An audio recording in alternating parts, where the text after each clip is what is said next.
À 50 jours de l'élection présidentielle, la France est dos au mur. Pour la seconde année consécutive, le pays des Lumières est classé démocratie défaillante par le magazine The Economist. Plus inquiétant encore, la défiance de la population envers ses élites atteint de nouveaux sommets selon les différentes études d'opinion.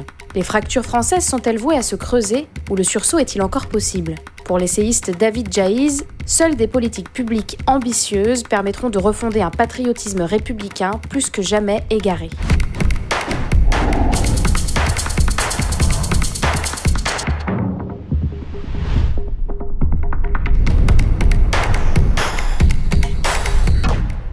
Bonjour David Jaiz. Bonjour. Merci d'avoir accepté notre invitation. Merci. Alors votre livre part d'un constat relativement simple, le modèle de société français est aujourd'hui en panne, voire même inexistant. Comment est-ce qu'on est passé en un demi-siècle d'un modèle social, économique et industriel florissant à une forme de grand déclassement entre guillemets, pour reprendre un terme à la mode que vous analysez dans votre livre ? Mais il faut déjà comprendre ce que c'est qu'un modèle de société. Un modèle de société, c'est vraiment un compromis passé entre des forces sociales et des forces productives qui peuvent être en conflit les unes avec les autres, mais qui s'accordent sur une vision partagée de l'avenir. Et en 1944, au moment de la libération de la France, il y a eu un truc formidable qui s'appelle la résistance. Et dans la résistance, il y avait à la fois des gaullistes, des communistes, des chrétiens démocrates, des royalistes, des socialistes. Et ces gens, même s'ils avaient des sensibilités très différentes, ils ont réfléchi ensemble, parce qu'ils ont combattu ensemble, à ce que serait la France de la libération et surtout la France de la reconstruction. Et ils vont communier dans une vision commune de l'avenir autour de 3 piliers. Une très grande confiance dans l'avenir, donc c'est le progressisme historique comme les républicains du 19e siècle. Le credo de la société industrielle, c'est-à-dire la France avait perdu la guerre face à l'Allemagne en 1940, en partie parce que c'était une nation largement agricole, pas suffisamment industrialisée. Et donc tout le monde à ce moment-là considère qu'il faut rentrer dans le club des grands États industriels. Et donc pour ça, il faut faire la bascule. Un esprit de revanche, de reconquête. Voilà, une reconquête, mais sur le terrain économique. Le général de Gaulle disait l'ère des grandes aventures politico-militaires est terminée. Maintenant, la France va se refaire la cerise en quelque sorte, va reconstruire sa grandeur sur le terrain économique et technologique, d'où les très grands programmes Ariane, TGV, Concorde, le programme nucléaire, etc. Et puis la troisième dimension, très importante aussi, c'est la sécurité sociale, c'est-à-dire pas simplement l'idée qu'on s'assure contre la maladie ou qu'on cotise pour sa retraite, mais c'est l'idée au fond que la puissance publique a quelque chose à dire du bien-être économique et social. Et donc ça, c'est les 3 piliers du modèle français d'après-guerre. Après, il y a plein de conflits, plein d'oppositions. Le Parti communiste est au bord de l'insurrection en 1947. Il y a des grèves très dures sous la 4e République. Donc je nie pas le caractère conflictuel. Mais il y a cette espèce de socle commun. D'horizon. Moi, je prends souvent la métaphore du terrain de foot. C'est-à-dire que la démocratie, quand il y a un sol commun, c'est 2 équipes qui s'affrontent et qui acceptent de jouer dans le périmètre du terrain de foot et qui respectent les règles du jeu. Et aujourd'hui, il n'existe plus ce terrain-là. Et ce que je montre dans le livre, c'est qu'à partir des années 70, ce modèle s'est lézardé. D'abord, sa dimension historique, à partir de mai 68, on n'est plus dans cette idée que l'avenir sera meilleur et que nos enfants vivront mieux que nous. C'est une nouvelle génération qui arrive en quelque sorte en pleine visibilité, qui arrive aux affaires. C'est les enfants des libérateurs et des résistants. C'est ce qu'on a appelé la génération du baby-boom, qui n'a pas connu les 2 conflits mondiaux, qui n'a pas connu la Grande Dépression des années 30. Et elle est dans un rapport plus présentiste. C'est le fameux slogan « tout de suite » qui est souvent scandé durant ces semaines de 1968. Et puis, le modèle se lézarde aussi sur le plan industriel, parce que les années 70, c'est le début des faillites dans la sidérurgie, dans le textile, parce qu'il y a la mondialisation, il y a l'ouverture à la concurrence internationale. Et donc finalement, ce modèle qui reposait sur 3 jambes, confiance dans l'avenir, développement industriel et technologique, modèle social, eh bien, il est fragilisé sur 2 de ces 3 jambes. Et donc, le modèle social continue à tourner, mais avec une fragilisation de la jambe historique et de la jambe productive. Et donc, le principal problème, on voit bien, c'est le rapport au temps long. Et vous citez aussi dans votre livre le rôle déterminant tenu par Jean Monnet, qui est le premier commissaire au plan entre 46 et 52. Est-ce que c'est cette capacité à se projeter dans l'avenir qui manque aujourd'hui en France ? Alors, ce qui est intéressant avec l'action de Jean Monnet, c'est qu'effectivement, avec le commissariat au plan, qui au départ est une sorte de bricolage institutionnel, il inscrit le temps long au cœur de l'action publique. Parce que l'enjeu, c'est tout simplement de reconstruire le pays, mais aussi de le moderniser. dans la concertation, en mettant autour de la table des acteurs, par exemple les acteurs de l'électricité, les acteurs du logement, les acteurs du charbon, les acteurs des infrastructures de transport, que ce soit des syndicalistes, des patrons, des ingénieurs, des hauts fonctionnaires, et en les faisant s'accorder sur une vision partagée de l'avenir. Et le simple fait que des acteurs qui peuvent avoir des intérêts très divergents s'accordent autour d'une vision partagée de l'avenir, ça met en mouvement et ça embarque les acteurs sur des feuilles de route de long terme. Aujourd'hui, on n'a plus du tout ça parce que le commissariat au plan a été supprimé. Mais il a été rétabli par Emmanuel Macron. Oui, c'est François Bayrou aujourd'hui. Oui, tout à fait. Qui tient ce rôle. Il faut d'ailleurs saluer cette évolution parce que. Mais est-ce qu'il a un rôle effectif ou est-ce que c'est simplement moi, je pense décoratif? Non, c'est pas décoratif parce qu'il produit des analyses sur le long terme. Il a produit des analyses sur le déclin agricole, par exemple. Il a produit des analyses sur la démographie. Il a produit des analyses sur le déficit commercial, la transition énergétique. Eh bien, ces sujets-là nécessitent d'avoir affaire au temps long et on ne peut pas faire et défaire au gré des gouvernements, des alternances, des ministres qui se succèdent, des choses qui nécessitent de l'inscription dans le temps long.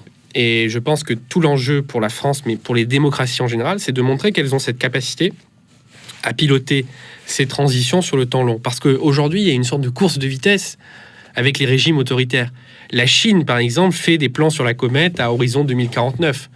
Et quand elle dit qu'elle sortira des fossiles en 2060, on peut la croire parce qu'il y a un énorme travail de programmation et de planification. C'est beaucoup plus facile à faire dans un régime non démocratique où le pouvoir reste le même. En revanche, dans un régime démocratique, il faut trouver un arrangement institutionnel qui conjugue la vitalité démocratique et la planification. Ça n'est pas impossible et c'est même une nouvelle forme de planification démocratique, décentralisée, qui peut se mettre en place. Sur la transition énergétique, je prends juste cet exemple parce qu'il est très intéressant. On va devoir installer des nouveaux EPR, on va devoir installer aussi de la puissance photovoltaïque, des éoliennes, offshore, mais aussi sur le territoire. Donc ça va nécessiter des arbitrages très forts pour savoir à quoi on affecte les sols. Est-ce qu'on les utilise pour des usages agricoles, pour des usages d'urbanisation, pour des usages énergétiques? Et donc il y a une négociation et une concertation à faire entre les collectivités territoriales, mais aussi les acteurs politiques, les mondes agricoles, les mondes industriels. Donc la planification, elle a toute sa place parce que c'est elle qui va faire ce travail en phase amont de concertation et c'est sur la base des résultats de cette concertation qu'on met en place des feuilles de route. Et justement, la défiance des Français envers les élites politiques, médiatiques et même économiques n'a jamais été aussi forte en France. Est-ce que vous pensez qu'on peut s'en sortir avec davantage de volontarisme et une forme de volonté réformatrice un peu à tout bout de champ comme ça? Est-ce que ça peut suffire à combler ce déficit de confiance? Alors, la spécificité du malheur français, quand on regarde la défiance, la France n'a pas le monopole de la défiance. Quand on fait des enquêtes européennes, par exemple, on voit qu'il y a des niveaux de défiance en Italie, en Espagne, en Grèce, en Belgique. C'est une crise de la démocratie qui est plus large. C'est une crise de la démocratie dans les pays occidentaux que j'avais analysé d'ailleurs dans mon livre Slow Démocratie et qui est liée à des grands changements, l'ouverture économique dans la mondialisation, le choc technologique, le multiculturalisme et la diversification des sociétés. Tout ça crée des inquiétudes, tout ça crée des fractures qui agite toutes les démocraties occidentales. Ça peut être aussi le niveau de la classe politique qui chute, tout simplement. Ça peut être une explication. Il y a cette possibilité, mais s'agissant de la France, la spécificité de la défiance française, c'est que c'est une défiance qui est strictement politique. C'est-à-dire que les Français qui sont défiants, c'est pas forcément les Français qui ont de la défiance vis-à-vis de leurs voisins, vis-à-vis de leurs prochains, et c'est pas forcément les Français les plus modestes. C'est pas corrélé à la situation économique. Il y a des défiants qui sont assez aisés sur le plan économique. Et il y a des défiants qui sont très confiants dans leurs voisins et dans leurs prochains. Moi, pour caractériser cette situation, je parle de bonheur privé, malheur public. C'est plutôt que les Français ont perdu confiance dans la capacité de l'État-nation républicain à délivrer cette promesse d'égalité des chances, cette promesse universaliste, cette promesse de volontarisme politique qui est inscrite dans ses gènes en quelque sorte. Si je devais singulariser la France par rapport aux autres pays européens, je dirais que la promesse révolutionnaire qui est à la base de l'État-nation républicain, c'est de délivrer une égalité très élevée, ici. Et la réalité de ce qu'elle délivre est très basse. Et c'est l'écart qui crée la défiance. Dans d'autres pays, comme l'Allemagne, le Royaume-Uni, la promesse est peut-être un petit peu moins élevée. En revanche, ça délivre un petit peu mieux. Et donc, ce qu'il faut qu'on arrive à reconstruire, c'est effectivement un État-nation républicain qui assurent vraiment l'égalité des chances, la mobilité sociale, qui reconnaissent tous ces enfants. Mais est-ce que c'est possible de réactiver justement ce messianisme républicain? Est-ce qu'il n'y a pas une forme de désillusion aujourd'hui qui ne reviendra jamais? Je pense qu'effectivement... C'est Jérôme Fourquet qui utilise ce terme, crise de foi républicaine. On ne pourra pas revenir dans la civilisation républicaine telle qu'elle s'est sédimentée depuis 1870. Je pense qu'il y a une crise un peu analogue à celle qu'a connue l'Église catholique. Oui, on arrive à la fin d'un cycle. Voilà, on arrive à la fin d'un cycle. En revanche, il est possible de faire beaucoup mieux sur l'égalité des chances, sur l'école, sur l'industrie, sur l'aménagement du territoire, sur la mobilité sociale. Et c'est en jouant sur ces choses-là qu'on peut rétablir davantage de confiance des Français dans leurs représentants et dans la chose publique en général. Donc la crise démocratique, ce que je veux dire, c'est qu'elle ne se réglera pas simplement par des gadgets démocratiques, en disant on va faire plus souvent des élections, on va reconnaître le vote blanc ou je sais pas quoi. Ça peut avoir son importance, je le conteste pas, il faudrait regarder au cas par cas. Mais elle se réglera surtout par des actions politiques, par des politiques publiques extrêmement ambitieuses dans les domaines que je viens d'indiquer. Alors vous classifiez la société française contemporaine en 3 grandes catégories. Vous dites qu'il y a d'un côté les autonomes, les autochtones et enfin je vous cite les entre-deux. À quoi ces 3 catégories correspondent-elles? Est-ce que là encore c'est une spécificité française aussi? Non, alors c'est pas... vous savez, il y a une analyse de David Goodhart sur les somewhere et les anywhere. C'est pas du tout ça parce qu'on compare souvent mon analyse à Goodhart. Goodhart, il a plutôt tendance à dire il y a d'un côté les gens enracinés dans l'Angleterre périurbaine et puis de l'autre les londoniens, les métropolitains qui sont à l'aise partout, qui sont des digital nomades, etc. Moi, je vois les choses un peu différemment. Je pense que la mondialisation a créé une ligne de fracture entre une économie exposée à la concurrence internationale et une économie abritée. Dans l'économie exposée, il y a tous les secteurs industriels qui ont subi de plein fouet la compétition asiatique, notamment textile, sidérurgie, aéronautique, etc. Et dans l'économie abritée, c'est tout ce dont on a besoin, au fond, dans notre consommation quotidienne, un coiffeur, un garagiste, etc. Et en réalité, il y a une lutte un peu sourde qui se noue entre ces 2 pôles de la société pour contrôler les ressources de l'État. Parce que le pôle exposé à la mondialisation, il a intérêt à ce que les ressources de l'État soient les plus faibles possibles pour rester compétitif, à ce qu'il y ait le moins de charges fiscales, à ce qu'il y ait le moins de prélèvements obligatoires. Le pôle abrité, quant à lui, il a plutôt besoin d'un soutien de la part de l'État parce que sa compétitivité ne dépend pas du niveau de prélèvement obligatoire.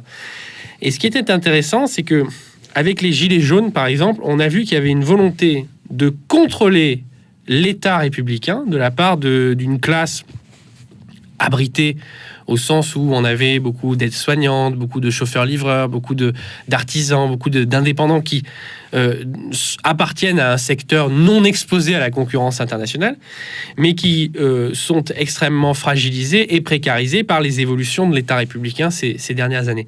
Et donc, au fond, ce qui est en train de remplacer la lutte des classes traditionnelle qui oppose les prolétaires aux capitalistes, c'est une lutte pour le contrôle des ressources de l'État, de la manne fiscale, entre des populations souvent très diplômées, métropolitaines, nomades, qui ont plutôt intérêt à la frugalité de l'État et à la compétitivité, et des populations plus en difficulté, qui, elles, en revanche, des classes moyennes notamment, jugent que toute la charge fiscale pèse sur elles, estiment que les aides sociales ne vont pas à elles, mais plutôt aux assistés en bas de la société, même s'il y a une part de fantasme dans ces représentations. Et ils veulent, en quelque sorte, reprendre le contrôle de l'État pour changer la donne. Et donc, vous voyez qu'il y a toujours une lutte, mais l'objet de cette lutte, c'est plus le partage de la valeur dans l'entreprise ou l'appareil de production, c'est le contrôle de l'État, de la manne fiscale et de la manne sociale. C'est un changement absolument majeur sur lequel il n'y a pas eu assez d'analyse en profondeur. Alors vous vous dites personnellement favorable à une démocratie davantage délibérative qui serait basée sur la concertation. La Convention citoyenne pour le climat ou encore le grand débat national initié par Emmanuel Macron n'ont pas été non plus de francs succès. Est-ce qu'on ne peut pas plutôt s'inspirer du modèle suisse de démocratie directe sur le modèle par raison du référendum d'initiative populaire? Alors chaque pays a ses trajectoires particulières. La Suisse, c'est un pays, comme vous le savez, confédéral qui s'est construit du bas vers le haut. Donc c'est d'abord des communes, des cantons et ensuite une organisation, une confédération helvétique avec plusieurs langues, plusieurs cultures qui se sont amalgamées progressivement. Et donc ce caractère très décentralisé dans sa démocratie, il est lié à cette histoire. La France, c'est l'inverse. On dit souvent qu'en France, l'État a précédé la nation. C'est pas, en revanche, inéluctable qu'on ait une démocratie aussi verticale. Ce qu'il faut construire, c'est justement un mode de décision fondé sur la concertation et sur la délibération. Parce que qu'est-ce que c'est que la délibération? C'est juste une discussion de qualité qui aboutit à une décision appropriée. Mais techniquement, c'est possible. Est-ce que c'est pas un leurre Oui, aussi, c'est possible. cette... C'est possible parce que vous dites. Parce que les cahiers de doléances, bon, on sait qu'ils sont au fond d'un placard. Mais ce qu'on sait aussi, c'est que le grand débat national a fait participer plus de 2 millions de Français, qu'il y a des choses extrêmement intéressantes qui s'y sont dites, et même la Convention citoyenne pour le climat. Mais il n'y a pas eu de décision politique concrète. La Convention citoyenne, si, parce qu'il y a eu la loi climat et résilience qui a repris une partie des recommandations des citoyens. Mais le référendum n'a pas eu lieu, par exemple, qui a été promis par Alors, le président de la République. Les conventionnels ont refusé d'aller au référendum. On leur a laissé le choix. Et c'est eux qui ont préféré aller vers la loi. Mais au-delà de ça, ce qu'on voit bien, c'est des tâtonnements, tout ça. On est à l'aube d'un nouveau système démocratique. Donc c'est normal qu'on tâtonne, qu'on expérimente, il peut y avoir des loupés. Ce qu'il faut, c'est construire un système démocratique dans lequel la démocratie délibérative, en réalité, ne s'oppose pas à la démocratie représentative, mais au contraire la complète. Et un système vraiment délibératif, c'est un système dans lequel chacun se sent partie prenante à la décision. Et pour affronter les très grandes transitions qui sont les nôtres, transition agricole, énergétique, le vieillissement de la population, la réindustrialisation du pays, la transition numérique, etc. On a besoin non pas de décisions verticales prises par un État qui soliloque dans son coin, mais au contraire d'un véritable travail de concertation et d'appropriation. Et c'est là que la planification dont on parlait tout à l'heure retrouve du sens et de l'intérêt, mais une planification non plus verticale et descendante qui serait organisée par l'État, mais au contraire une planification multi-acteurs avec à la fois l'État, les collectivités locales, les entreprises, les acteurs associatifs, les citoyens. Mais est-ce que ça, c'est pas un biais d'une vision économiciste des choses, c'est-à-dire de penser que la prospérité économique d'une nation suffit à résoudre les fractures sociales, les fractures aussi culturelles qu'il peut y avoir en France? Est-ce que vraiment ça peut... Mais à quel moment j'ai dit ça? Non, c'est une question. J'ai pas dit que la prospérité suffisait à résoudre les fractures, puisque tout à l'heure j'ai commencé par vous expliquer que la défiance en France ne s'explique pas par des raisons économiques, contrairement à la défiance en Allemagne. C'est ce qu'ont montré les chercheurs du CEVIPOF. Ils ont essayé de comprendre quels étaient les ressorts de la défiance française. Et c'est des ressorts strictement politiques, c'est-à-dire une perte de foi dans la capacité de l'État républicain à délivrer sa promesse d'égalité. Est-ce que justement on peut reconstruire un modèle républicain sans sentiment d'appartenance nationale? On voit que ce sentiment est aujourd'hui sur le Bien déclin. Sûr. Simplement, est-ce qu'on peut le reproduire? On en revient presque à la question de l'assimilation, de l'intégration qui occupe aujourd'hui les débats de la présidentielle. Toute la question en réalité, c'est de savoir sur quoi se fonde ce sentiment d'appartenance nationale. Un candidat en particulier qui a beaucoup occupé les médias, qui s'appelle Éric Zemmour, considère que ça ne se fonde que sur l'assimilation, que sur une vision très ethniciste du patriotisme, la France, de culture chrétienne, le roman national, etc. Moi, je pense qu'on peut fonder un patriotisme républicain, et ce patriotisme républicain, ça n'est pas de la naïveté ou de la nianterie. Mais ça correspond à quoi? Parce qu'aujourd'hui, on parle beaucoup des valeurs républicaines. On a du mal aussi à définir ces valeurs républicaines. Je pense que l'attrait de Zemmour est lié au fait que les valeurs républicaines de liberté, d'égalité et de fraternité ne se réalisent pas dans la réalité. Si demain vous avez une société dans laquelle l'école joue le rôle central, c'est le joyau de nos services publics, où on peut s'élever vraiment par l'école, où on reconnaît la diversité des excellences, parce que la diversité des excellences, c'est pas juste le diplôme du supérieur, c'est aussi l'artisanat, c'est aussi l'excellence dans le monde ouvrier, c'est aussi l'excellence artistique, c'est des savoir-faire qui ne sont pas tous des savoir-faire académiques. Si demain on reconstruit grâce à la transition énergétique un appareil industriel avec de la technologie, avec une ambition productive dans les domaines de la santé, de l'agriculture de demain, du nucléaire, des énergies renouvelables, du quantique, de la bioproduction de médicaments, etc. Si on reconstruit cet appareil-là, on aura davantage de mobilité sociale, parce que quand on est dans un monde industriel, on peut passer d'ouvrier qualifié à technicien, puis technicien supérieur. Il y a une mobilité sociale. Quand on est cariste chez Amazon, on est souvent condamné à la précarité, à des contrats d'intérimaire, et on n'évolue pas. Et on est vissé au SMIC horaire, parce que souvent c'est des temps partiels subis. Quand on est aide-soignante dans un EHPAD, c'est pareil. Donc il y a tout un combat engagé, d'une part pour la réindustrialisation et d'autre part pour la reconnaissance de ces métiers, dont on s'est gobergé pendant le confinement en disant « Oh là là, ils font tourner la société, bravo à ces métiers oubliés ». Premier de corvée. Et puis aussitôt que le confinement était terminé, après avoir versé des larmes de crocodile, on les a oubliés. Il faut revenir sur ce chantier-là. Je vais prendre un exemple. Quand on est aidante dans un EHPAD, par exemple, c'est normal qu'il y ait une progression salariale, qu'on ne soit pas au SMIC horaire toute sa vie. C'est normal qu'il y ait de la formation, qu'on puisse monter en grade éventuellement, qu'on puisse changer de poste tous les 3 à 4 ans. C'est normal qu'il y ait de la reconnaissance de la part de la société sur effectivement un métier essentiel, qui est le care, le soin des autres.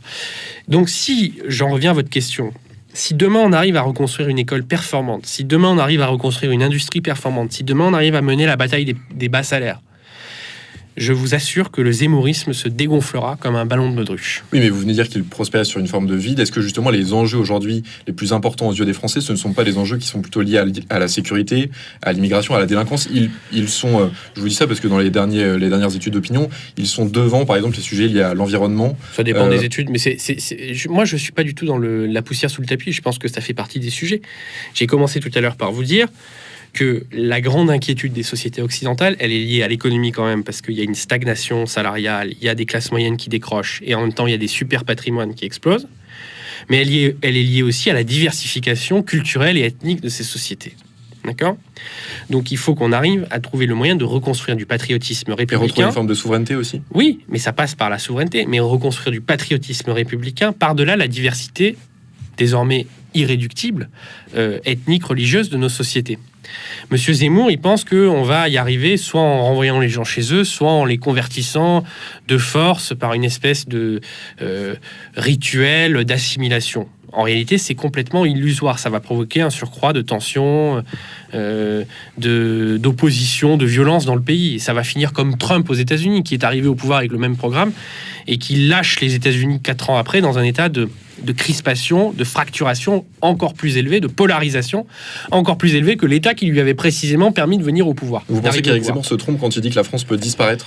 Vous pensez que c'est une... Mais bien sûr qu'il se trompe. La France peut se déclasser, peut s'affaiblir, mais la France ne disparaîtra pas. On ne fait pas disparaître une nation vieille de 1500 ans qui a des ressorts aussi solides. Est-ce qu'elle peut pas se transformer en société à la libanaise, par exemple, sur un modèle très communautaire ? Mais attendez, moi je connais bien le Liban. Vous ne pouvez pas comparer. Je veux dire, le Liban, c'est un pays dans lequel les gens... qui était prospère dans les années 50 et 60. Oui, mais vous voulez, c'est un pays où il n'y a quasiment pas d'État. Au Liban, vous avez, si vous n'avez pas les moyens de vous payer un groupe électrogène, vous n'avez pas d'électricité plusieurs heures par jour. Oui, il y a des semaines entières où on laisse pas les ordures. Il y a un demi-siècle, c'était différent. Oui, mais en France, il y a un État qui est la colonne vertébrale de la nation. Cet État, on peut trouver qu'il est affaibli, qu'il n'est pas très compétitif, qu'il mériterait d'être réformé, mais il est là. Il nous tient. Et d'ailleurs, si les Gilets jaunes ont autant adressé de demandes à l'État et pas à leur chef d'entreprise, après tout, une revendication de pouvoir d'achat, normalement, on se tourne vers le chef d'entreprise. Non, tout le monde est allé vers l'État.